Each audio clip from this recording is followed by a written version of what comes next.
In 2001, the world thought the Taliban had been defeated, but hidden in the remote mountains, they were quietly regrouping and training young men.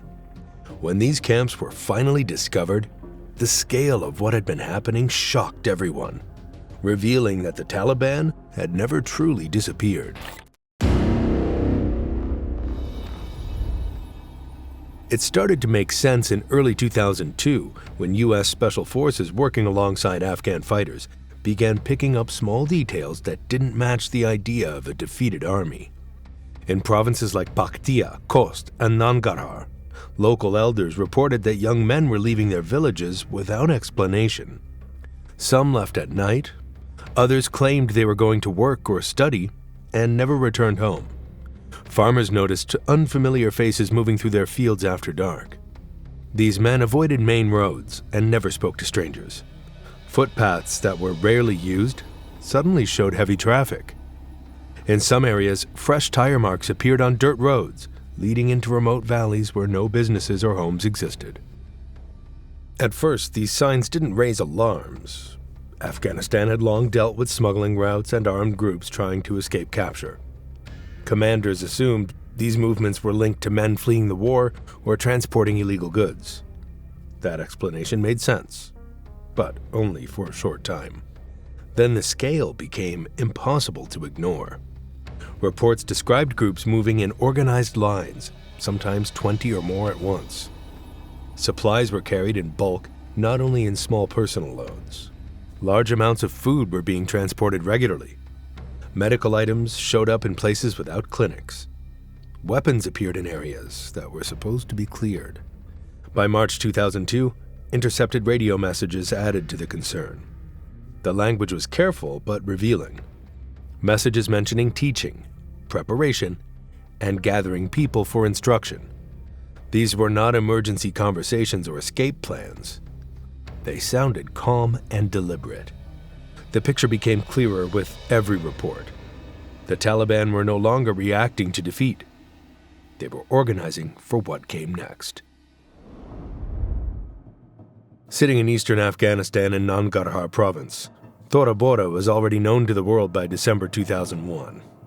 It was right along the border with Pakistan. During that month, U.S. forces bombed the area heavily while Afghan fighters searched the caves on the ground. The goal was to capture or kill Osama bin Laden. Instead, he escaped through the mountains, likely crossing into Pakistan. After that failure, many believed Tora Bora no longer mattered. Military planners assumed the caves were either destroyed or too exposed to be useful again. The thinking was that no armed group would return to a place watched so closely. But that assumption didn't match reality.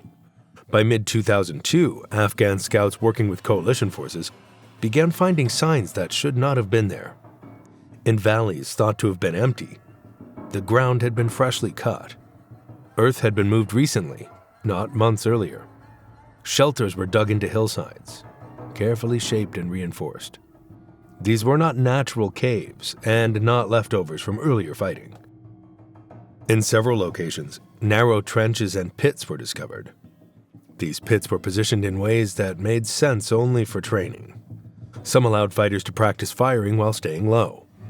Others were dug to simulate cover during attacks.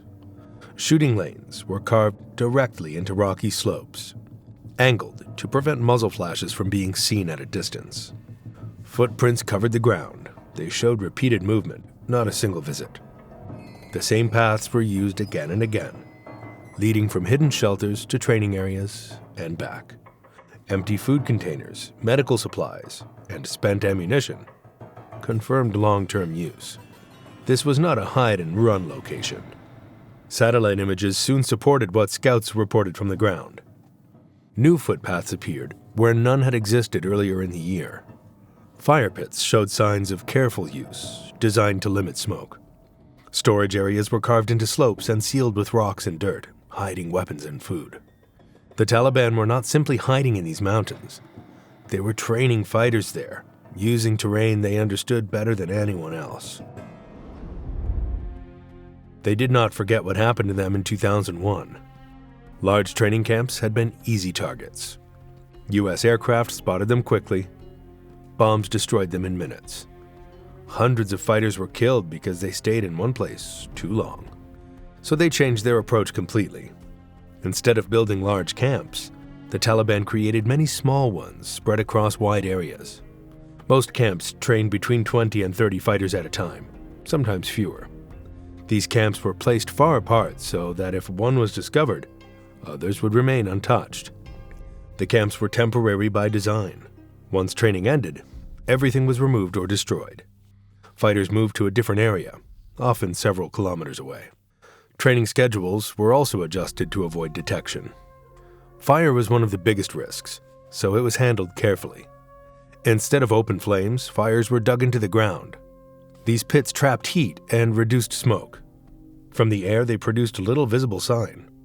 Cooking was done quickly and at irregular times to avoid patterns. Lookouts played a key role in keeping camps alive. Fighters were positioned on high ridges several kilometers away from the main training area. Their job was to watch for aircraft, drones, or approaching patrols. If danger appeared, a simple signal was sent, and the camp shut down immediately. Local villagers were pulled into this system. Some were forced to carry food, water, or supplies. Others were paid small amounts of money, often far less than the risk involved. In many cases, refusal was met with threats. Entire families understood that cooperating was safer than resisting. Captured fighters and defectors later helped explain what daily life inside Taliban training camps actually looked like. Their accounts came from different regions and different years, but the structure of training was almost always the same. Training usually lasted between 4 and 6 weeks. Recruits arrived in small groups, so they would not draw attention. Many were teenagers. A large number were between 14 and 18 years old. Some were younger, especially those brought by relatives who were already fighters. Many recruits had little or no education and had never traveled far from their villages before arriving. The day began early, often before sunrise. Physical training came first. Recruits were forced to run long distances through rough terrain filled with rocks and steep slopes. They carried heavy loads meant to simulate weapons or supplies. These drills weren't about fitness alone. They were meant to push bodies past exhaustion. Anyone who fell behind was punished. Beatings were common. In some camps, recruits who collapsed were left where they fell and told to catch up on their own. The goal was to break weakness quickly and show that survival depended on obedience and endurance. After physical drills, weapons training began. Recruits were taught to use AK-47 rifles, PK machine guns, and rocket-propelled grenades. These were the most common weapons used in attacks across Afghanistan. Training focused on speed and muscle memory. Fighters practiced cleaning weapons without looking, often blindfolded, so they could do it in the dark or under stress. Reloading drills were repeated until it became automatic. Recruits were taught to fire from behind rocks, walls, and trenches. They learned how to move between cover and how to shoot without exposing themselves. Mistakes were corrected harshly. Safety was not a concern. Explosives training came toward the end of the program. This training focused on homemade bombs. Recruits were shown how to use fertilizer, wires, batteries, and pressure plates to build explosive devices. These bombs were cheap, easy to hide, and deadly. Many of the techniques taught in these camps were later used in roadside attacks that killed soldiers and civilians alike. But physical and technical training was only part of the process. The most dangerous training did not involve weapons at all. Every evening after the physical training ended, recruits were gathered together. This was the time set aside for mental conditioning. Instructors spoke to them for hours, repeating the same messages again and again until they became accepted as truth.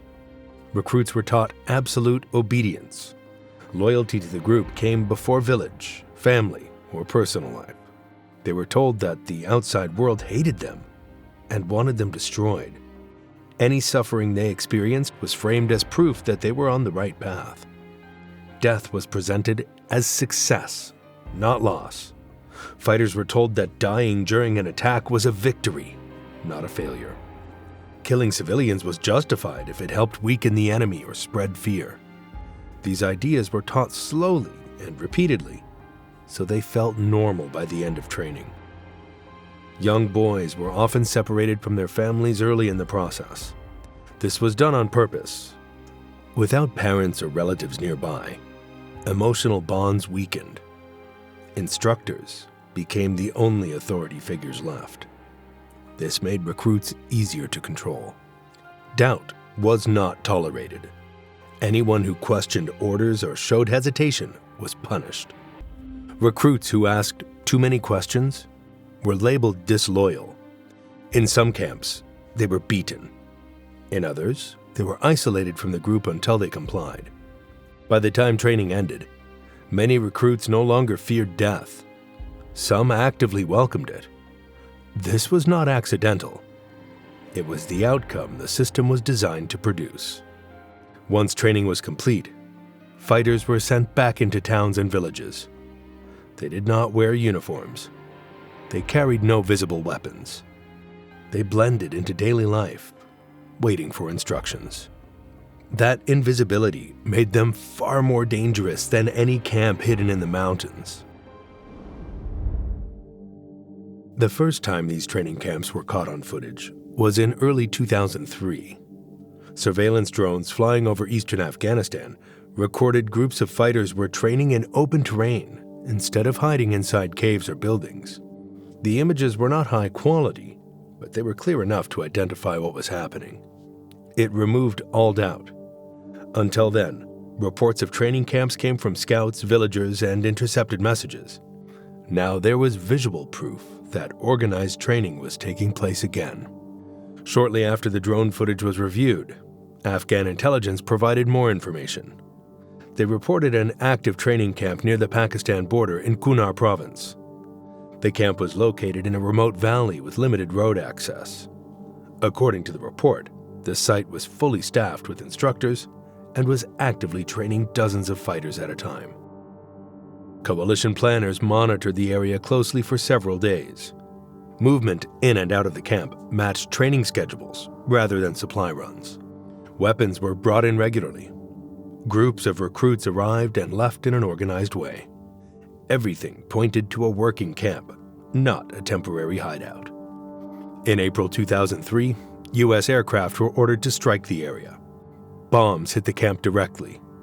What followed confirmed intelligence reports. Large secondary explosions continued for several minutes. These blasts showed that weapons, ammunition, and explosives had been stored on site in significant amounts. When ground forces reached the location days later, the scene told a familiar story. The camp itself was gone. Trenches were empty. Shelters abandoned. Supplies had been removed. The fighters and instructors had already escaped. One of the main reasons Taliban training camps survived was geography. Afghanistan's border with Pakistan, known as the Durand Line, stretches for more than 2,600 kilometers. It runs through some of the most difficult terrain in the world. High mountains, narrow valleys, and remote tribal regions dominate the area. This border exists on maps, but from the ground, it's barely visible. Many communities live on both sides. Families cross back and forth regularly. For decades, no single government has had full control over these areas. Taliban fighters use this reality to their advantage. They cross the border freely, often on foot, using paths known only to locals. If pressure increased on one side, they simply moved to the other. There were no fences, no checkpoints in many areas, and little chance of tracking them once they disappeared into the terrain. By 2004, intelligence reports showed that many training camps were no longer located inside Afghanistan at all. Instead, they were set up across the border in Pakistan's tribal region. North Waziristan and South Waziristan became especially important. These areas were remote, heavily armed, and largely outside government control at the time. From these locations, fighters could train with less fear of airstrikes or raids. Once trained, they crossed back into Afghanistan to carry out attacks on NATO forces, Afghan soldiers, and civilians. After an attack, they often retreated back across the border.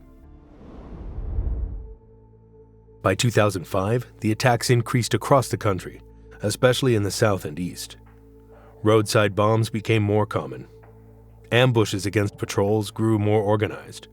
Suicide attacks, which had been rare in earlier years, began happening regularly in cities and near military bases. These attacks didn't feel random. They followed clear patterns. Bombs were built in similar ways, using the same materials and triggering methods. Ambushes were timed carefully, often striking convoys at the same types of locations. Suicide attackers appeared at checkpoints, government buildings, and crowded public areas using similar approaches. Investigators began comparing attack scenes from different regions. The similarities were impossible to ignore. Devices were wired in the same way. Pressure plates were placed at the same height. Explosives were packed in identical containers. This level of consistency didn't come from trial and error in the field. Evidence soon pointed back to training camps. During raids on destroyed or abandoned camps, coalition forces recovered written instructions and training notes. These materials showed step-by-step guidance on building bombs, choosing targets, and planning attacks. The instructions matched what had been seen on the ground. By 2006, the human cost became impossible to ignore. More than 4,000 Afghan civilians were killed that year alone. Many died in bombings meant to target military forces but placed in public areas. Coalition deaths also rose sharply, reaching their highest levels since the early days of the war in 2001. In 2007, a new kind of evidence appeared, and it changed how the war was seen. Videos began circulating that showed Taliban fighters training openly. They were filmed by the Taliban themselves and released on purpose. The Taliban wanted them seen. For the first time, people outside Afghanistan saw clear evidence of how structured the group had become. Governments could no longer claim the problem was shrinking or limited. The scale and organization of the training effort were now visible to the public. Once the videos spread, the response escalated quickly. From 2007 through 2010, coalition forces stopped reacting only to attacks and began hunting the source. Training camps became a top priority. Intelligence units mapped valleys, tracked movement patterns, and followed supply routes. Raids increased across eastern and southern Afghanistan. Hundreds of operations were launched during these years. Some were small night raids. Others involved air support and ground forces moving together. Operations such as Mountain Thrust in 2006-2007, Achilles in Helmand Province, and Khanjar in 2009 focused on areas where camps were known or suspected to exist. These zones were often rural, isolated, and difficult to reach. Many camps were found and destroyed. Trenches were blown apart. Shelters collapsed. Weapons caches were seized, including rifles, machine guns, explosives, and bomb-making materials. In some cases, trainers were killed during raids. In others, they escaped minutes before troops arrived. Each successful raid proved that camps existed, but it also revealed a deeper problem. The Taliban adjusted quickly. Training programs were shortened, so recruits stayed for fewer days. Fighters were no longer kept together in one place. Recruits were spread across villages and trained in rotation. Religious schools were used as cover, blending training into daily life. A lesson one day, a weapon the next. Nothing that looked like a camp from above. In 2010, the United States launched a major troop surge. Tens of thousands of additional soldiers were sent, most to southern Afghanistan. The goal was to break Taliban control, protect population centers, and disrupt training networks. With more troops on the ground, intelligence improved. Patrols covered more territory. Local informants came forward. Camps were discovered faster. Some trainers were captured alive, providing rare insight into how camps operated and moved. Raids increased in speed and accuracy. Several known training areas were cleared. Supply routes were cut. For a short time, attacks dropped in certain regions. Bombings became less frequent. Ambushes decreased. By 2013, large training camps had mostly disappeared. But this time, they were not destroyed by force. They were dismantled by design. Training moved fully underground. No large groups, no open drills. Instruction happened inside homes, mosques, and small compounds. One instructor, a handful of recruits. Short sessions spread over weeks. A lesson in a living room. A weapon shown briefly. An explosive explained quietly. Nothing stayed in one place long enough to be found. This made camps almost invisible. Airstrikes were useless against single rooms. Raids required perfect intelligence. Most training happened unnoticed. But then, when international forces began withdrawing, pressure on training camps dropped fast. By early 2021, reports showed camps reopening openly in rural areas. There was no need to hide anymore. Fighters trained in daylight. Camps stayed in place for months instead of days. Recruits arrived in trucks instead of on foot. Training periods grew longer. Weapons were no longer buried. They were displayed openly. Instructors no longer feared interruption. After the Taliban retook Kabul in August 2021, the final proof appeared. Videos flooded social media. Large training camps were shown openly. Hundreds of fighters trained together. Modern weapons were visible, many left behind during the collapse of Afghan forces. There were no efforts to hide faces or locations. The discovery of Taliban training camps was never a single event. It was a slow realization that unfolded over 2 decades. Every camp destroyed saved lives in the short term. Every camp missed allowed more violence to grow. These camps shaped the entire war. They took boys and turned them into fighters. They turned belief into obedience, training into terror. They explain why the conflict lasted so long and why it never truly ended.